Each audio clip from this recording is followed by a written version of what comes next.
If you're looking to buy a stacked NBA 2K account with max badges and more, visit sportstnb.com. He has been in the community for years and has hundreds of reviews. Click the first link in the description to get your account today. Tyler Herro has been one of the most standout rookies of this year's really impressive rookie class so far. And if Ja Morant wasn't such a ridiculous player, he would probably be the front runner for Rookie of the Year. If not him, then it'd be Eric Pascal, and of course Zion's not playing. But so far this year, he's averaging 14 points a game, 4 rebounds and 2 assists, shooting 42% from the field, but 38% from 3 on 5.3 attempts per game. Shooting was seen as his biggest strength coming into the league, and so far he has been one of the league's better shooters. And using true shooting percentage, he is shooting so many jump shots that he has a 54% true shooting percentage, so don't take that field goal percentage at face value. He's also hitting his free throws at a very good rate at 87%. Also taking a decent amount of free throws as well, considering how unaggressive he is in the paint, I guess. And that's something that could definitely be expanded upon for the future. His per 36 has him putting up 17 points per game. He's currently playing 28 minutes a game right now, so that's why he hasn't quite been up there in scoring. But 14 points per game from a rookie on a team that has a surprising amount of offensive options is definitely very good. He killed my Bulls a few games ago, hit a bunch of clutch shots. Part of that was they just kept fucking leaving him open, which really pissed me off. But you know what? He still made his shots, so props to him for that. Hit a few clutch threes in that game. If we're going to talk about some of his strengths versus some of his weaknesses, shooting is obviously his strength. That's probably going to be what he is most known for. He's also pretty good at creating. He has a decent handle. He has a lot of plays where he, comes off a curl to get a three-pointer, doesn't quite get enough space. Then he takes the ball out of the pick and roll, and he's able to take it inside and get a floater or a mid-range shot to go. He is a very good mid-range shooter. He's currently shooting 45% from mid-range. And I think this thing that stands out most of all for Tyler Herro is not even really his skill set, it's his confidence. The guy plays like he's been in the league for 10 years and he knows exactly what he's doing. It borders on cockiness sometimes, but you know what? With how well he's played, I think he's earned it. He plays like he is a superstar player, and sometimes he might confuse you into thinking that he actually is. And as for some of his weaknesses, he really isn't a standout defender. I wouldn't say that he's a bad defender, but he's also not good. And like I said, that confidence does sometimes border on being cocky, and that's not exactly great for winning basketball at times. Sometimes he has poor shot selection with his overconfidence.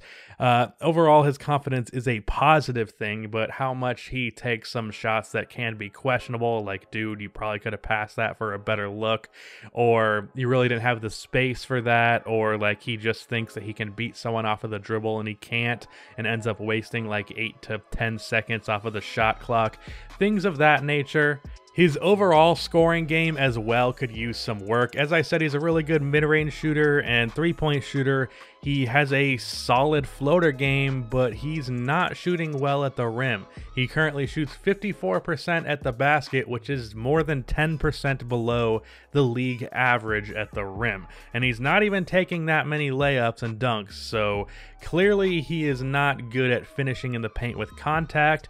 And I actually said he's taken a decent amount of free throws, but like, if he's going to unlock himself as a scorer, 2.5 a game isn't quite enough. Per 36, it's only 2.7, so I think he should be, to improve his game, get more like 3 to 4 to 5 a game and gradually build that up. As for what his potential would be, because that is what this video is about, he's been compared a lot to Devin Booker, and I think that is a fair comparison for sure.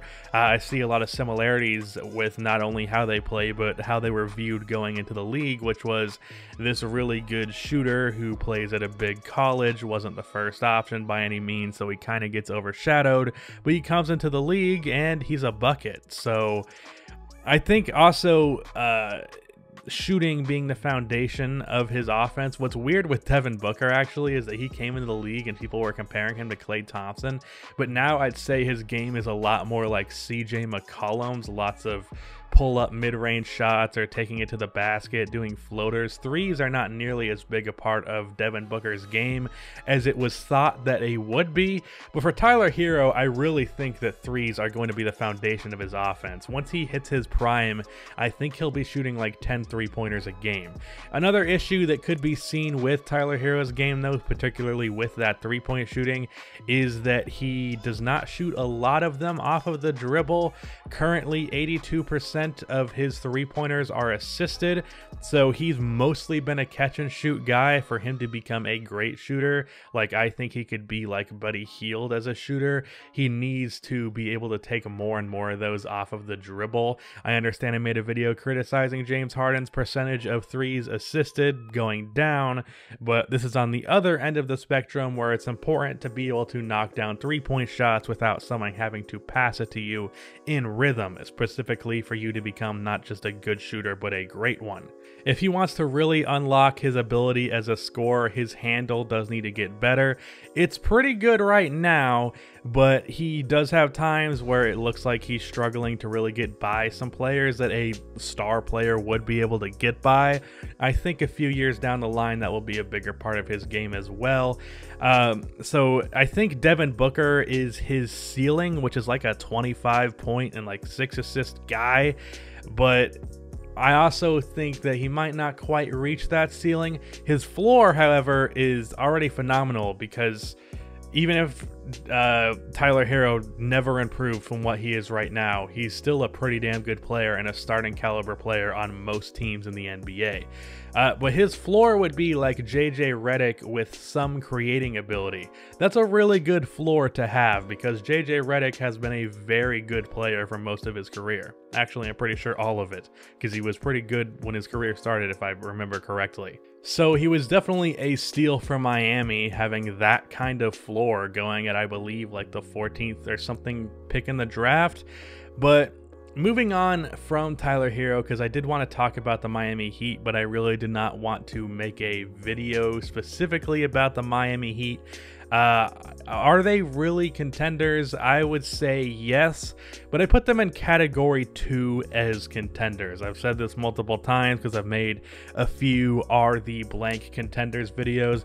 Funny enough, I made a video on the Utah Jazz asking that, and then since then they have been horrible. I believe they're like 4-9 since I made that video, but I didn't want to make one on the Miami Heat because those videos do not typically do well view-wise, but I do want to talk about them here. Jimmy Butler, actually, I was going in another tangent, but I was going to say is I've said in those videos that I have 2 categories for contenders. I have the real contenders like the Clippers and the Lakers and the Bucks, and then there is a category below where I would call just tier 2 contenders, where I believe they could win a championship. It's within the realm of possibility, but I also would be surprised, but not, shocked, I guess. And I would put the Miami Heat in that category, at least for now, simply because of the fact that they do not have a star outside of Jimmy Butler. As nice as these guys around them have been, I wouldn't consider anyone except for probably Bam Adebayo. Bam Adebayo is having a borderline all-star season this year, especially with his playmaking. He's basically like the center version of Draymond Green, but outside of that, like, you're not really having any huge scoring threats. None can get you like 18 points. Tyler Herro can get you 12 to 18 points on any given night, and Duncan Robinson can randomly go off for 10 three-pointers like he's done like 3 times now. But overall, you don't have a consistent other 20-point type of guy. I think they should trade for a guy like Blake Griffin if he becomes available, but that's a whole different topic that we're not going to go down. But are the Miami Heat contenders? Yes, they're in category 2. I think they have a well-built chemistry and culture, and they've really made me think of the concept of retooling versus rebuilding. I'm going to be making a whole video on that probably within the next week. I think having a great culture and just trying to do your best every year can end up resulting in better things than just tanking to get a high draft pick, because when you look at this Miami Heat team, Kendrick Nunn undrafted, Duncan Robinson undrafted, Jimmy Butler 30th pick. Obviously he wasn't, picked up by Miami from the draft, but you know what I mean. Like, clearly you do not need a top pick to build a talented team. This Miami Heat team is very impressive. They're also very fun to watch. And I look forward to see what they do in the playoffs. As I've said, for all of these teams that I've put in category 2, even though I do not consider them to be really real contenders, they're definitely not a team that I think the Milwaukee Bucks would have any interest in facing in the playoffs. So Tyler Herro, I think he's a future all-star, probably somewhere close to Devin Booker's level of talent. The kid has an incredible amount of confidence. I feel comfortable calling him kid because he's basically my age. And I think that he, at the very least, is going to be one of the best shooters in the NBA. And he's probably going to be in the league for a while, so probably one of the best shooters ever. And with his creating ability and his confidence, it's hard to imagine that that's all he'll be. But if that is all he'll be, that is still a damn good player to have. So the Miami Heat have a gem with this kid. That's the end of this video. Please be sure to like and subscribe for more NBA content like this, and cue the outro music.